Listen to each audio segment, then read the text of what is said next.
Very happy to introduce Elisa Riedo. There's several important things.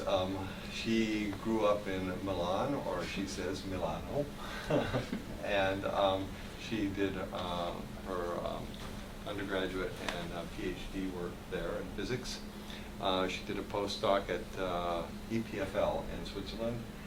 And then her first faculty position was down at Georgia Tech University, where she went through the ranks and became a full professor there. She came up and spent a brief time at CCNY, and then last year moved to NYU. She's in the Department of Chemical and Biomolecular Engineering, which some of you know I happen to chair, so that's why I'm here introducing her. But she's known for a lot of things. She's done a lot of interesting creative work with AFMs, atomic force microscopes. She's known, perhaps one of the things she's known best for is turning the AFM into a nanolithography machine. So she makes like chemical coatings, and then maybe she'll explain this to you, but they have they heat up the end of the tip of the AFM by just resistively, and it gets pretty hot, as I recall, something like 600 degrees or cooler if you want. And they use it. She uses this to write patterns in substrates, and so this has been a big hit. There's a company in Switzerland that has licensed her stuff and makes a machine that you can buy.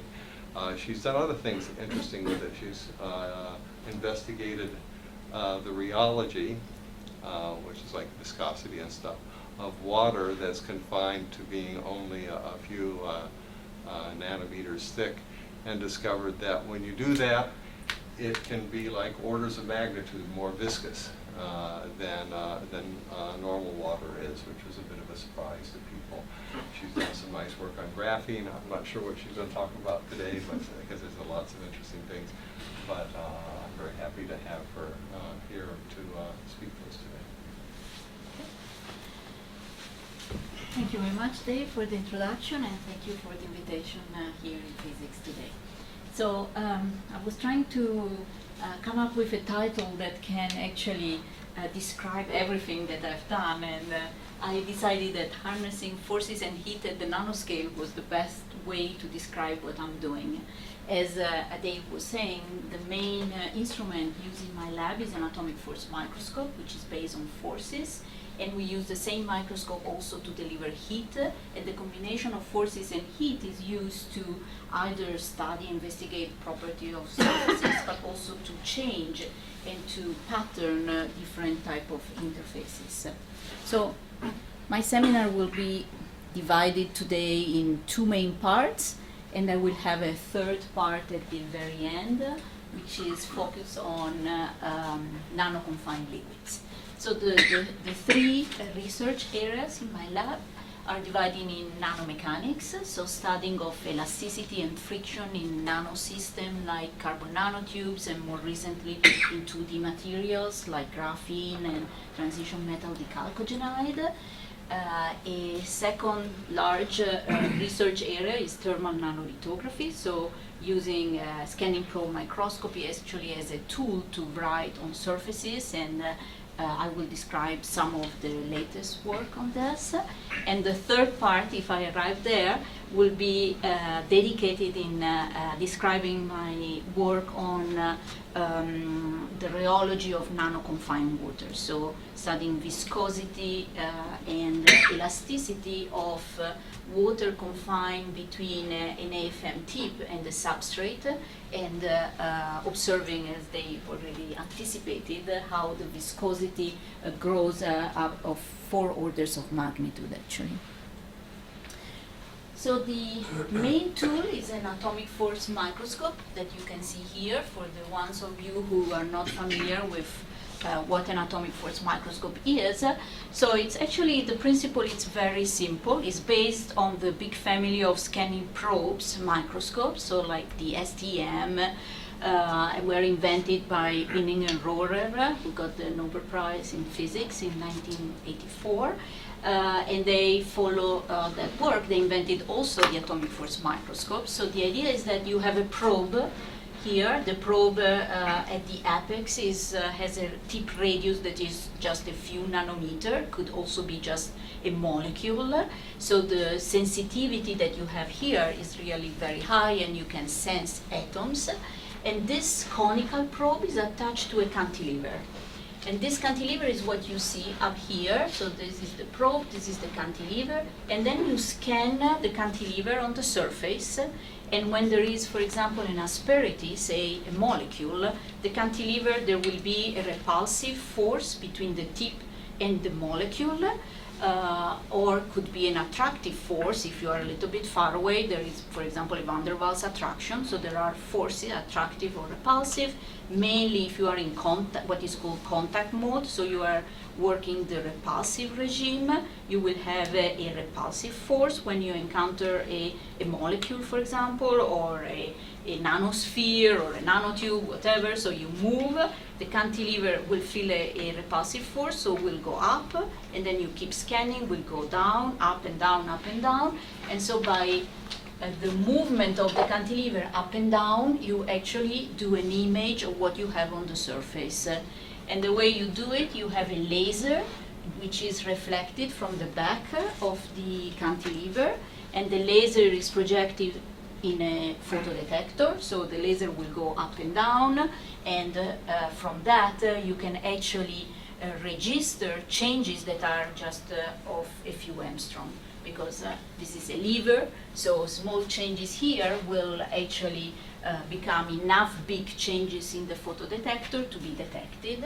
And so you have a vertical resolution which is very high. You can see single, for example, atomic layers, and the lateral resolution that is depending on how good you're doing the experiment, but it could be of 1 nanometer, for example. And then what we do, we use this instrument in a, we actually have several of these instruments in our lab.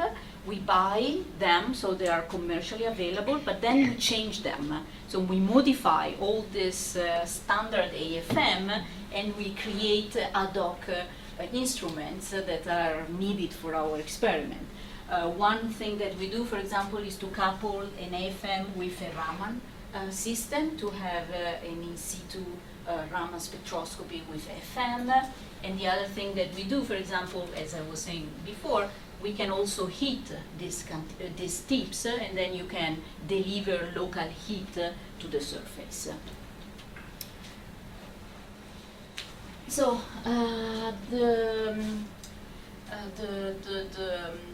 lot of the interest that we have in nanomechanics is actually focused on, has been focused on friction. So for a long time I did a lot of studies on the origin, the atomistic origin of friction and dissipation in nano interfaces or in molecular interfaces.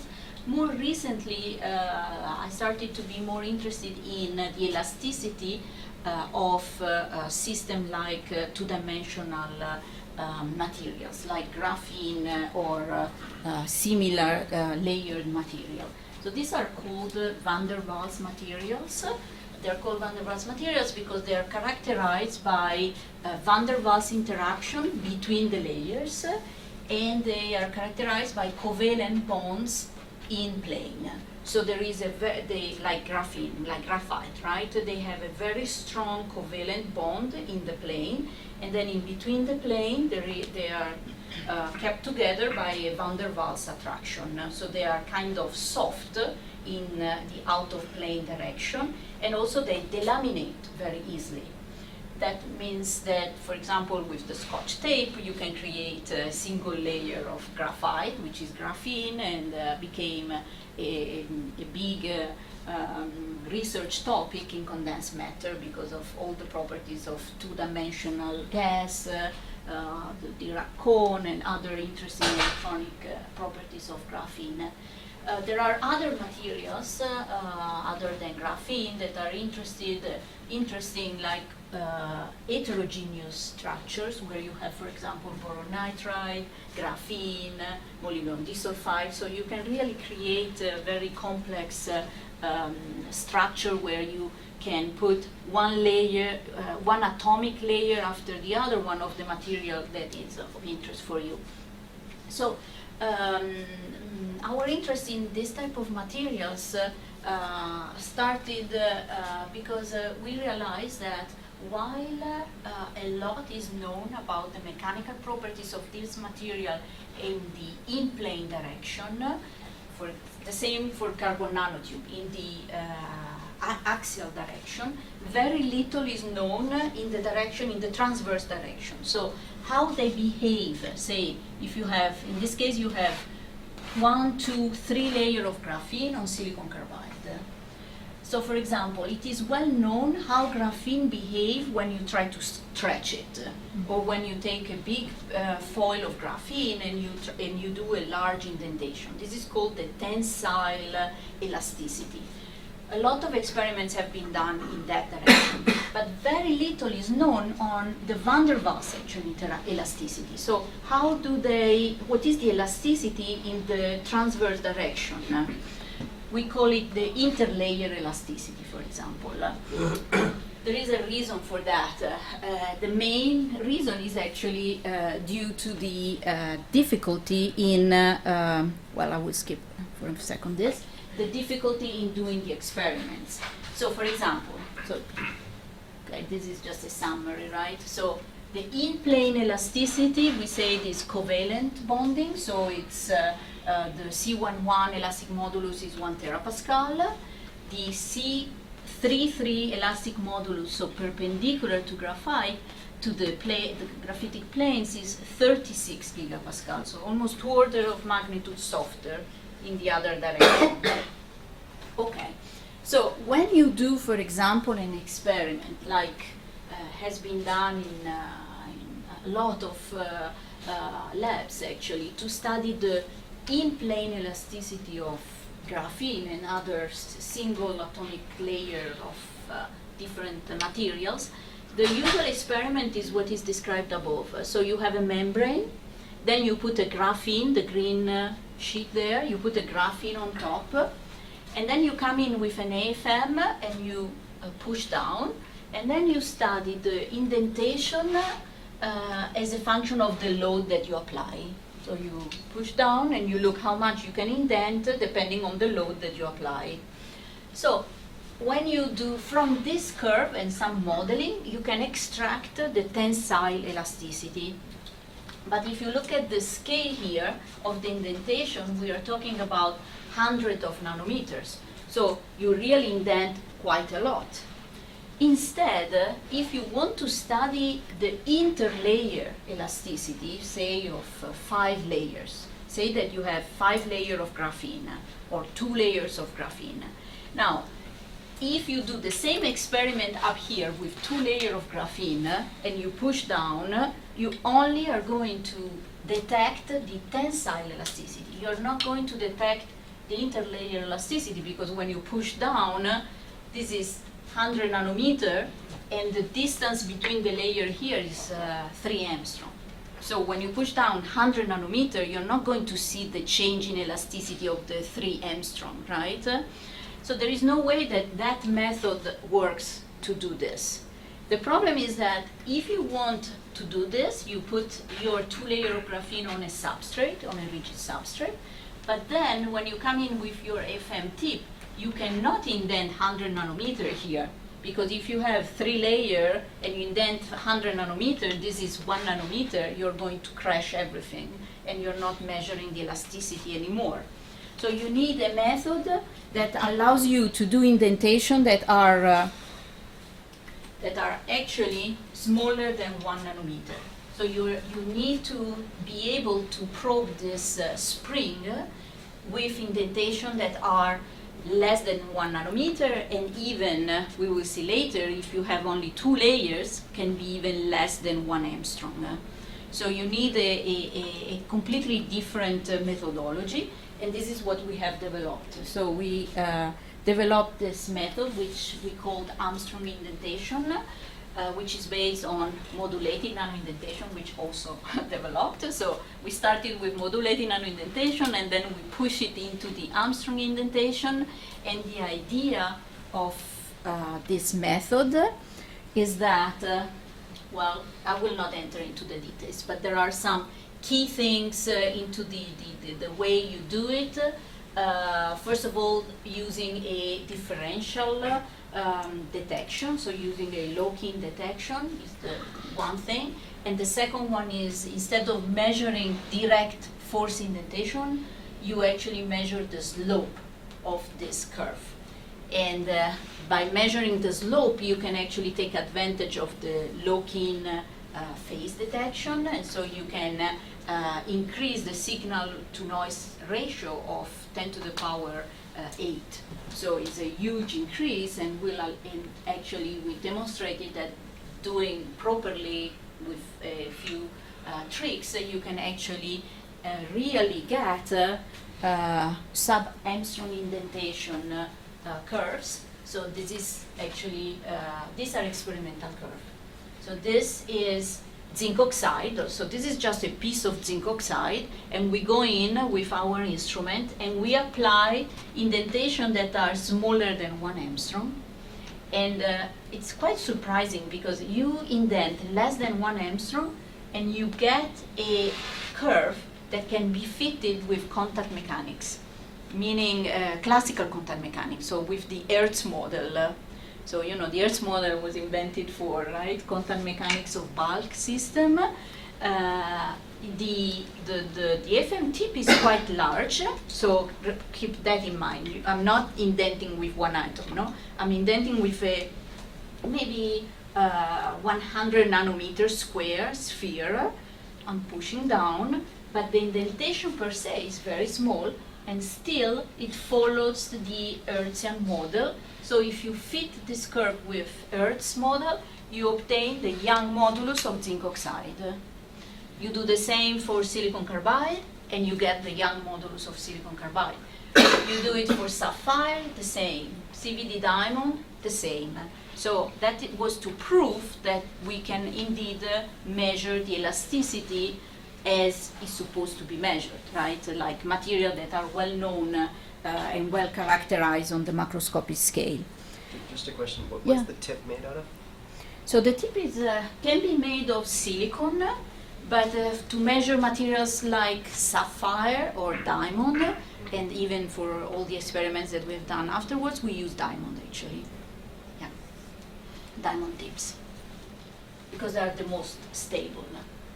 If you have 2 layers of graphene and Yeah. they are seated on some substrate, Yes. and you apply 100 nanometers square pressure, you measure Young modulus of what? Of graphene or underlying Okay, substrate? that's a very good question. Yes, you measure a convolution of the two. You have a information from both.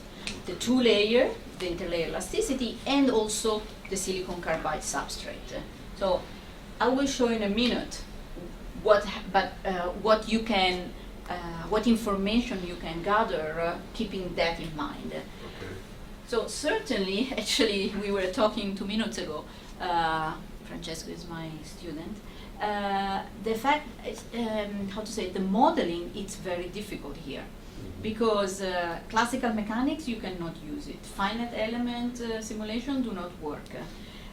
We work with people doing DFT calculation, but then DFT also cannot simulate very large scales. So the modeling, it's really tricky, and so we little by little we come up with strategies to get information through approximation.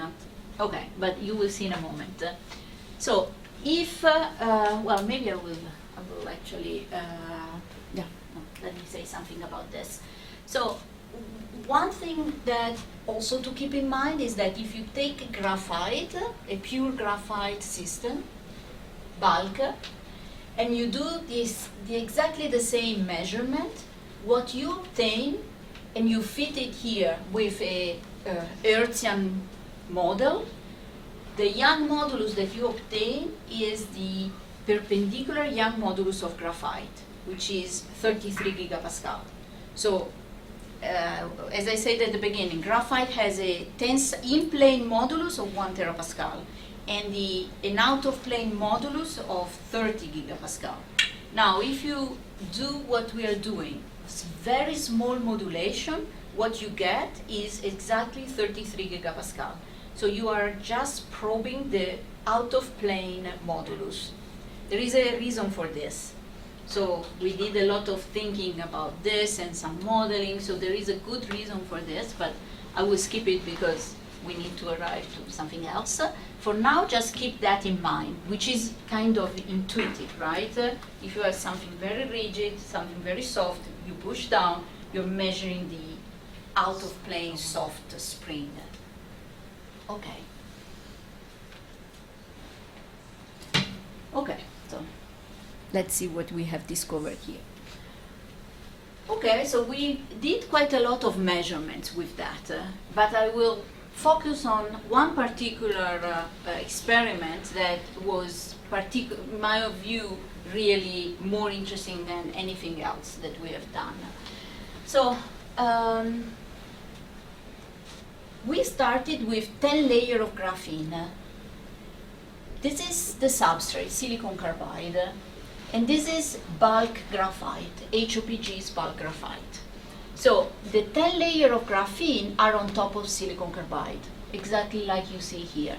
So what it says here is that 10 layers of graphene on silicon carbide behave just like bulk graphite if your indentation is very small. So that is to answer your question, right? You say, what happened, what are you measuring? Now, if I have 10 layers, okay, silicon carbide has a Young modulus of 400 gigapascal, so it's very stiff. My out-of-plane graphene is 30 gigapascal, 1 order of magnitude less. So it's like two springs, one is soft, one is hard. You're measuring the soft one. And this is what it shows here. 10-layer graphene is like HOPG, even if the 10 layer is on silicon carbide. And this is silicon carbide. Now I go 5 layers. You see what is happening is you are filling the silicon carbide substrate more and more. So it is as if it is stiffer, but it's just because underneath the hard spring is starting to be more important. Then you go to 1 layer. We call it buffer layer because it's the interfacial layer between the silicon carbide and the rest. So our interfacial layer of graphene is called the buffer layer. It's not 100% graphene because it's at the interface, so it has properties that are not purely graphene. That's why it's called buffer layer. So when you measure buffer layer, you get something that is very close to silicon carbide, which is exactly what you predicted. If you have 1 layer of graphene on silicon carbide and you push down, you measure silicon carbide. But if you have a few layers, like your intermediate picture, then Hertz theory, at least naive version of Hertz theory, would not apply because you have your It's a two mix. springs. Yes, so there are some evolution of Hertz theory I that see. combine I didn't two know different I materials. only know Hertz. Yes, and so then you can use some of them, but of course 5 layers is becoming a little bit complicated. And certainly applies here in the top view. So certainly can be a good method, for example, to study water. For example, we intercalated water in between the layers and see how water can make the material stiffer, and then decreasing the amount of water, we can actually make it softer. So we see how the van der Waals interaction changes with the amount of water that you put. So you can do quite a lot of nice fundamental studies. But as I said, I wanted to focus on something else, because it was really surprising when instead of 1 layer, instead of 5 layers, we measured 2 layers. And when we measure 2 layers, so 2 layers is this, is the dark green. And this is silicon carbide. So when you put 2 layers, you have a stiffness that goes as high as bulk diamond. So that was a big surprise, because you expect for, as I say, for 1 layer, 5 layers is here, 1 layer is here, 2 layers you expect something here, very close to still to silicon carbide. The fact that with 2 layers you have something much stiffer than silicon carbide was a big surprise, because what was the origin of this? And the origin of this, actually, through by collaborating with Angelo Bongiorno and Cuny, who did DFT simulation, what they observed when they tried to pressurize 2 layers of graphene between 2 bulk silicon carbide substrate, they observed the formation of 1 layer diamond. So you have an sp2, sp3 hybridization induced by pressure at room temperature. And so we call this new material diamine, just to the assonance with graphene. Still, I must say that even if you have 1 layer of diamond, does not explain the fact that the 2 layers of graphene is as high as bulk diamond. Because as we said before, even if you have a 1 terapascal and underneath you have 400 gigapascal, it's still 1 layer with a bulk. So the fact that it goes up to bulk diamond is still a mystery. We have some idea, yes? Do you control how the graphene layers are oriented with respect to each other? Yes, so the orientation, we cannot control it, but I mean, not with this sample, because this sample is a little bit different than the usual exfoliated graphene. This is epitaxially grown on silicon carbide. So they do not control the orientation of the different layers. They grow, and then you may have some grains that have an orientation and others another orientation, but in situ for us is impossible to know exactly what it is. And future experiment, we actually want to put exfoliated graphene on silicon carbide and see if that will give similar results, and then we can actually play with the orientation. Yeah. What about the tip itself? How does it figure into? So the tip is a diamond tip. I know. So Yeah. it's the same hardness as the stuff that we're moving. So presumably it's distorting too. It's distorting a little bit too, yes. But when you do so these are just curves. There is no analysis here. When we do the Hertzian analysis, when I say the Hertzian model, we also consider also the deformation of the tip, and we consider the material of the tip. And, So- what about the shape of the tip? And the shape, a sphere. When we do Is it a sphere? it's quite a sphere from the SEM images. Okay. Yeah. How about if you have 4 layers of graphene? Does that form 2 layers of your new material? That is something that we have not been able to do, because with this epitaxial grow, it's very hard to control exactly the number of layers. So 4, we have not been able to have a sample with 4 layers. But I will show you something later that may satisfy this curiosity using another material. So now, everything just to say that we probably have this formation of diamond, but it's still unclear why it's so stiff, like bulk diamond. Regarding the simulation, try to do what you were saying, the orientation analysis.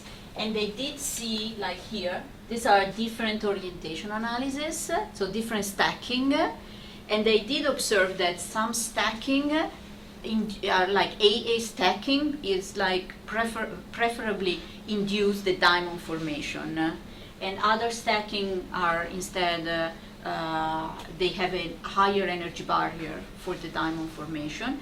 And in fact, they show that if you have up to 3 layers, you can form the diamond.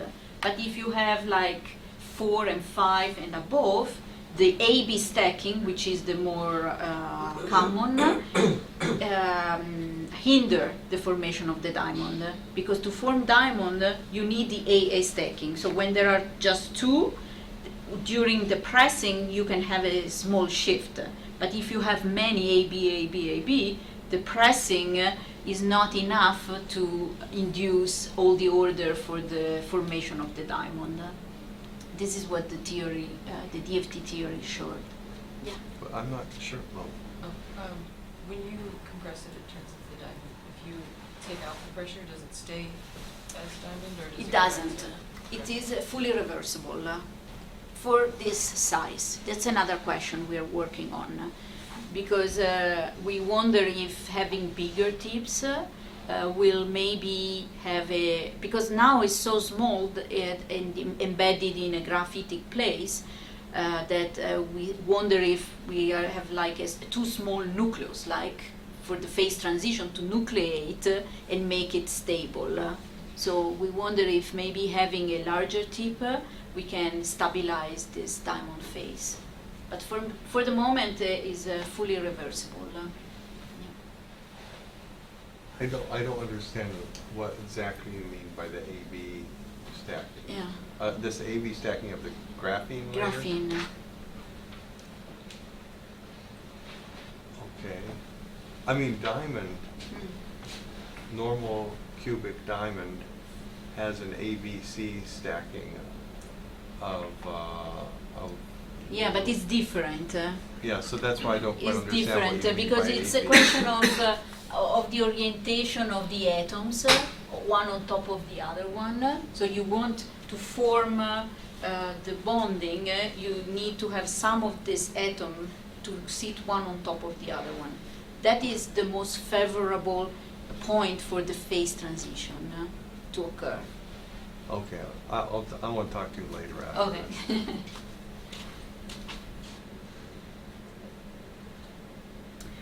Okay, these are other experiments that we have done, like local in situ current AFM. So you use a metallic tip, you apply a pressure, and then you measure. This is a silver paste, so you measure, and you have a circuit here, an electronic circuit here. So you apply a pressure and you measure the current that flows along this circuit. So the point here was, when it's graphene, the more you press, the larger the contact area, means lower contact resistance. So the more you press, the more the current goes up. But if it transforms into a diamond phase, then we will observe a drop in the current because it becomes insulating. And so we observe at around 250 nanonewton.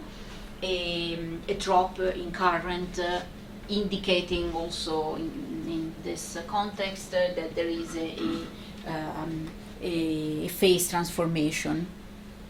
The theory also indicated the opening of a gap, by the way, in this single layer diamond. So that also could have interesting application for electronics.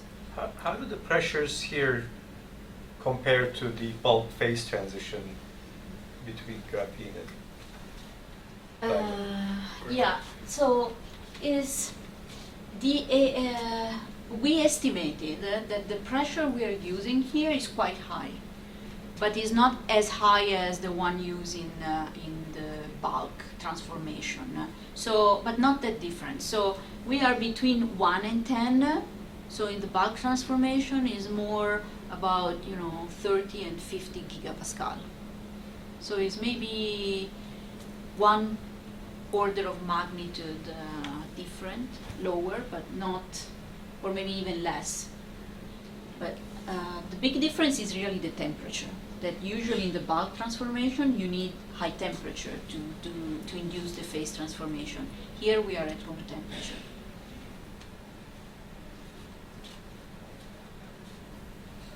Okay, then, I just wanted to add this because, so this work received a lot of press attention. And when I saw this in the webpage of Nature, I felt embarrassed. So just to say, don't believe everything you read, and not even in Nature, because it was really definitely exaggerated. Two-layer graphene material can stop bullets and change war forever. So, okay. But one experiment that was really impressive and made us also more convinced. So before submitting our paper, we felt like we needed an extra proof of what we were observing. So we did micro-hardness experiments. So these are experiments done with a much higher load, so micronewtons, with a bigger diamond indenter. And what you observe here is that when you have silicon carbide, which is still the second harder material in nature after diamond, so you still see an indent. So this is the cross section. This is 5-layer graphene, so you see a big indent.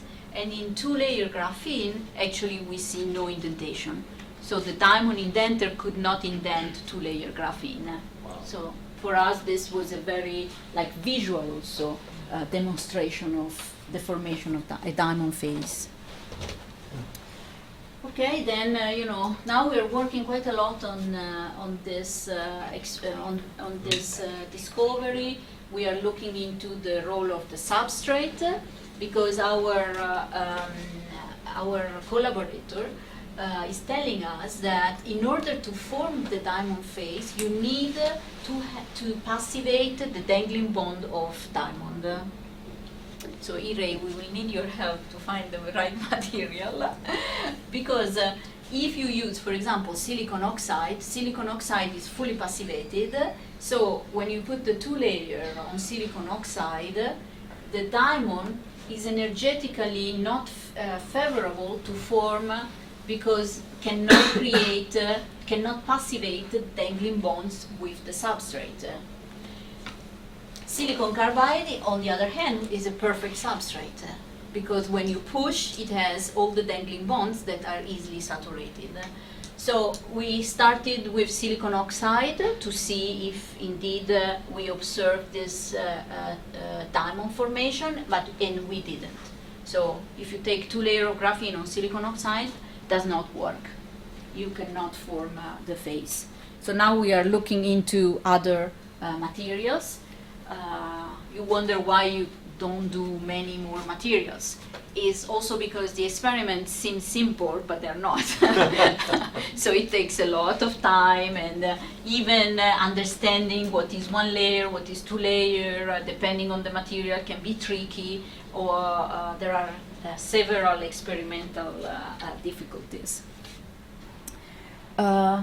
Also, it looks like the morphology also plays a role. So like when the graphene is grown epitaxially on silicon carbide using a UHV system, an ultra-high vacuum system, it has this type of morphology like grain, and the diamond phase forms.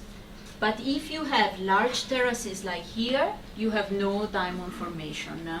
So it looks like also the morphology of the material plays a role, which maybe makes sense, because if you have a large flake to be transformed, all of it in diamond, maybe it's more difficult than if you have a small grain. So there is more, more room for the atoms to move, above all if they have to shift from the AB to the AA stacking. So what exactly is that image? Because the diamine exists when you're pushing on Yes, it, right? So how do you take that image? Yeah, so this is just two-layer graphene on silicon carbide grown with two different methods. Oh, okay, so it's not the diamine. That, No. That's the structure that gives rise to diamine. Yes, right? and what I'm saying is that if you have to have that slight movement, tilting of the atoms, maybe if you have smaller grains, it's easier. There is the boundary conditions are such that it's more energetically favorable to form rather than when you have such a larger terraces. But I don't know, it's just an idea. We are still working on that. Okay, so this is right now the best idea we have for explaining why two-layer graphene or single-layer diamond, so diamine on silicon carbide, has a stiffness as large as bulk diamond. So what we are thinking is that maybe there is a negative compressibility that plays a role in the whole phase transformation. So material with negative compressibility expand when they are compressed. And the simulations show that when we are pressing the two-layer graphene for a certain pressure, the diamond phase has actually in equilibrium position that has a larger lattice parameter than the graphene phase. So for that pressure. So there could be that what we observed is exactly this, a local expansion. And if you have a local expansion, then it, it translates in a very high stiffness, right?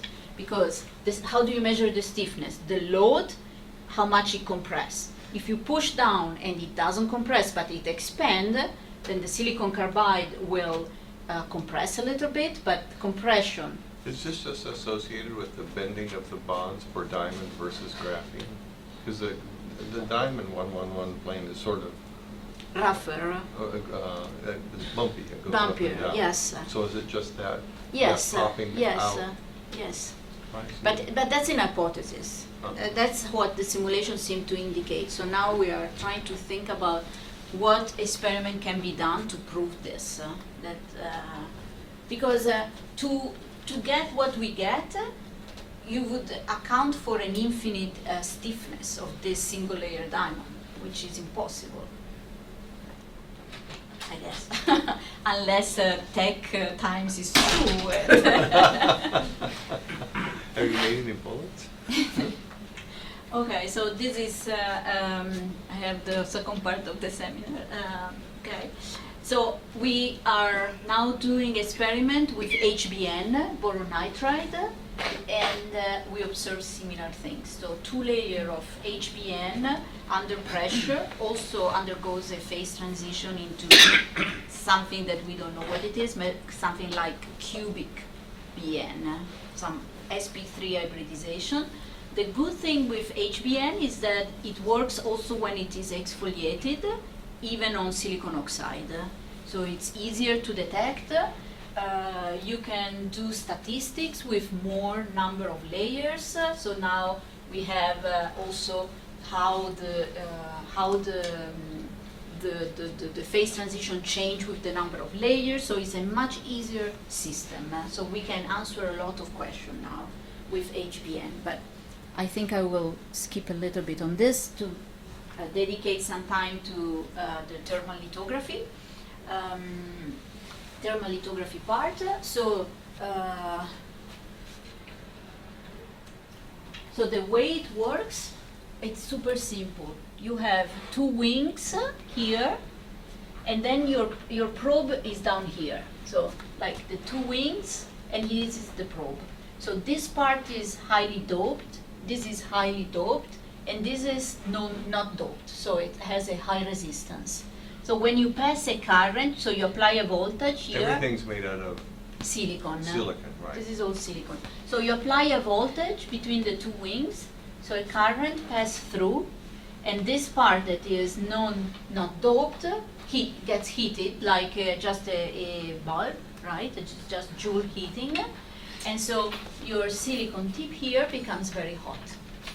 And the tip at the apex is just a few nanometers, so you have the ability to heat an area that is just a few nanometers square. The heating can happen in 1 microsecond, so it's very fast, and can reach local temperature up to 600, sometimes also 900 degrees Celsius, depending on the thermal conductivity of the substrate. Just a little bit of history. The idea of this thermal cantilever didn't come from me, but came from IBM long time ago, 1995, when they actually wanted to develop what is called the millipede project and use these hot tips for memory application. So like using a polymer and then indenting with the tip, with actually millions of tips, indenting the surface, and so that was like a 1 indentation, no indentation at 0, and was erasable as well. So the idea was that, but then it didn't. It worked, but it never saw the commercialization because better memories came on the market, and so the project was just abandoned. But somebody from that project became assistant professor at Georgia Tech, exactly when I became assistant professor at Georgia Tech. So he had that technology, and then he came to me and said, well, you do a AFM. What can we do with this AFM, thermal cantilevers? And so I came up with this idea of using the thermal cantilevers for patterning surfaces, so to change the local chemistry of a surface, so doing thermochemical patterning for generally lithography application. And then IBM came back also on the lithography part, and now we are working with IBM, and there is also a company which is called Swiss Litho, and they sell the machine, and we have now this machine at Tandon. So this is an overview of what you can do. You can do really a lot of things.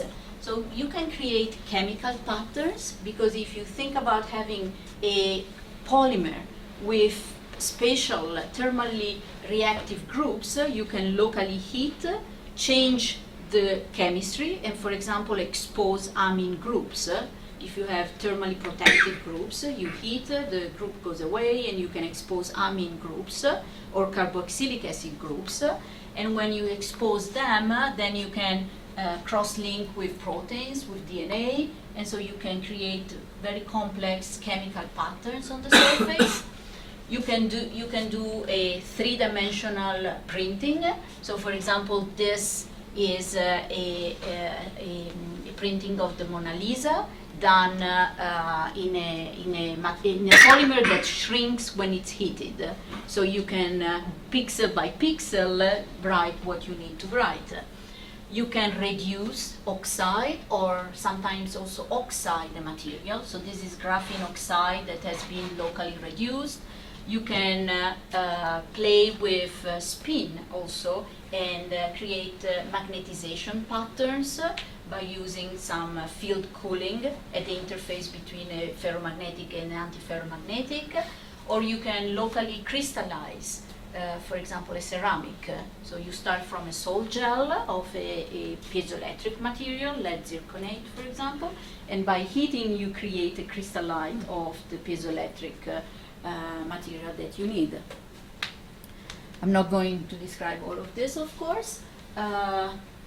This is the chemical patterning I was telling you. So you remove these chemical groups, you remain with amine, then you dip in a solution with proteins, for example, and then you have the pattern of proteins that you want.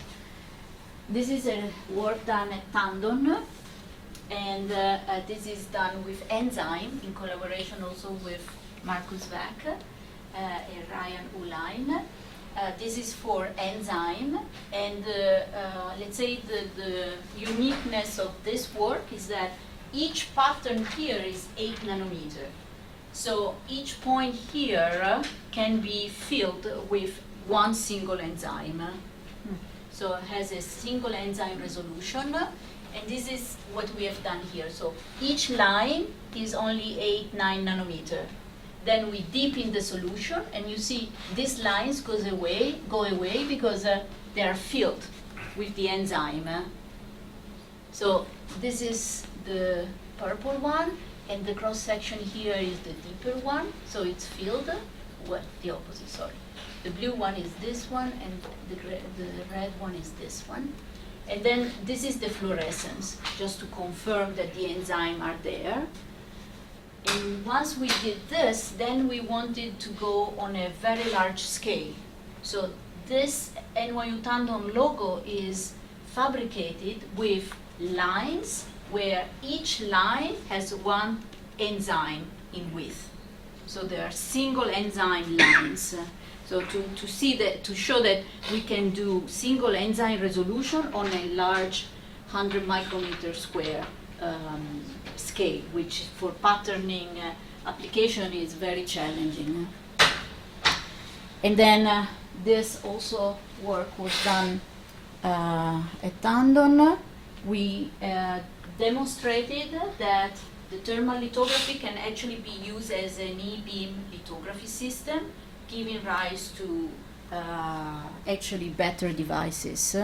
So this work was done with Davud Sherjan, and who actually is fantastic, because in our group we don't do electrical measurements, characterization, and so Davud did the whole electrical characterization of the devices, and we could, so this is the workflow.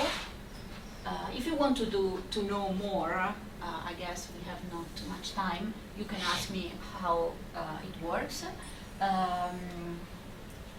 But it's very similar to the e-beam idea, except that in this case you can have a much better clean surface. So this is EBL. It shows how it damaged the flake, and this is by thermal lithography. And also shows, you see, EBL, so electron beam lithography, has a lot of residual. Instead, we have very little residual on our surfaces. And then, you know, we have a series of devices, and the results were really, really great, because we could reach 10 to the power 9, 10 to the power 10 on-off ratio, which is the highest on-off ratio demonstrated on molybdenum disulfide field effect transistor in literature. So we were very happy about this. We also got a sub-threshold voltage of 64, which is close to the physical limit of 60. And the lowest, again, for direct metal semiconductor contacts. So it demonstrated that the thermal lithography can really be an alternative to e-beam lithography, which for now is the only method that is used in every university to produce electrodes. Also, I want to show this also, because e-beam lithography does not have an in situ imaging. So you pattern, but you need markers. First you put the markers, then you know where you are, then you go into your e-beam lithography system and you put the electrodes. But with this, with the nanofraser, so with this machine, since it's an AFM, right, you actually can do also imaging. So you can do, so this is an in situ imaging. So you can image and then go in and do the third contact, for example, right in the middle. So the in situ imaging is really a powerful capability for lithography. Okay, so I guess I will skip. This was the magnetic patterning. I will skip the part on nano-confined water. And I would like to acknowledge my people in my group. Francesco Lavini is here today, is a student in physics. Then Shangyu Liu is a student at Tandon. Xiaori Zheng is a postdoc right now at Tandon. And all the rest, I think they left. Filippo is also a postdoc at Tandon. Professor Bongiorno CUNY for the DFT calculation, my collaborators at IBM and Swiss Litho, and then other collaborators. And that's it. And this is the nanofraser in the back.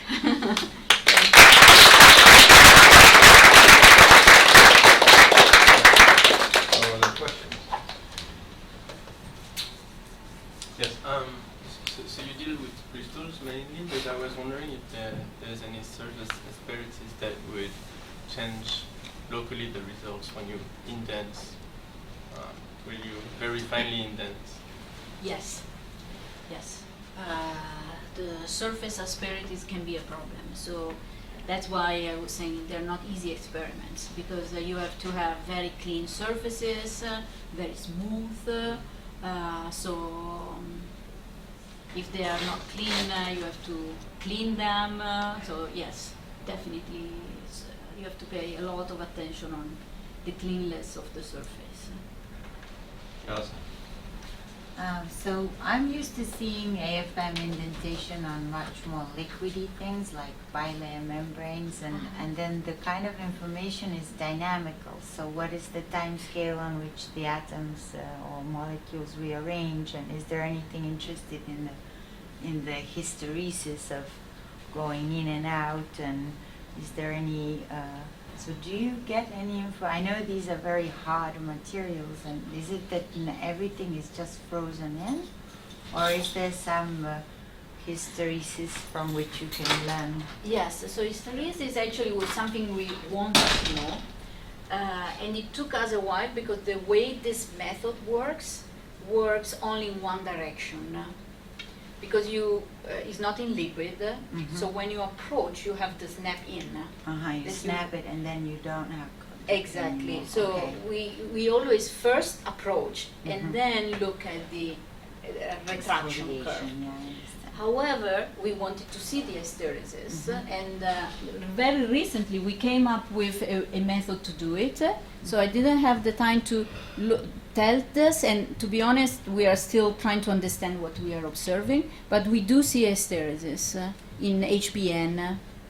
So HBN, it's a much easier system. So you see here? Oh yeah, that's So we do see an hysteresis, and we're trying to understand what it means, because if you form this material, you should see a difference Yes, between approach and okay. retraction. So we are now trying to understand that. Yes. dissipation. Yes. Yeah. I have two questions. First is, what is the smallest feature you can get? And the second question is there any specific substrate you have to use, or is you can generally use on glass, silicon, or metal? You mean for the patterning? Yeah, patterning, thermal Patterning. resolution. So the small feature is 8 nanometer, and the substrate, no, we can use any substrate. We need to spin coat the polymer. So sometimes, like silicon oxide, you have to clean it so that you can spin coat it, but we use glass, silicon oxide, other ITO, yes. Sure. I'm still thinking about this wonderful observation about two-layer material. Did people try to measure the stretching modulus as you described for single layer? Yes, but for double layer. Two-layer. That's a good question, because you would expect that even for the If this material is so rigid in this direction. probably- yeah, it still remains the problem of, we could maybe try for boron nitride. Because you see, the problem with graphene is always this thing about the dangling bonds. Sure. So if there is nothing, maybe they don't get saturated and it doesn't form. But we can try. I don't think I've seen anything with two layers, so we can try. And certainly we can try with boron nitride, because the good thing of boron nitride is that it doesn't require this dangling bond passivation. Okay. So we could try with the two layer and do that experiment. Yeah. Seems interesting. Yes, yes, it is interesting. Matt? So also about this bilayer graphene, what happens if you indent it further past the point that you showed? I'm asking because if I understood your explanation or your hypothesis, right, it's that as you compress it, the two layers are moving further Yeah. apart, and the silicon is compressing, and the combination makes it look like it's extremely stiff. But presumably it can't keep moving further apart forever, so if you indent it more, do you see a change? For now, the maximum was 8 Armstrong. Short. 5/8 Armstrong. We have for 5/8 Armstrong. We don't see any big difference, but yeah, we could try to go further. Actually, that's a good point. Actually, I don't think we went further, right? Of 8 Armstrong. We could try to go further. Yeah. Take notes. Any other questions? Okay, we have some wine and cheese downstairs on the 8th floor in the usual place. So let's thank Elisa one more time.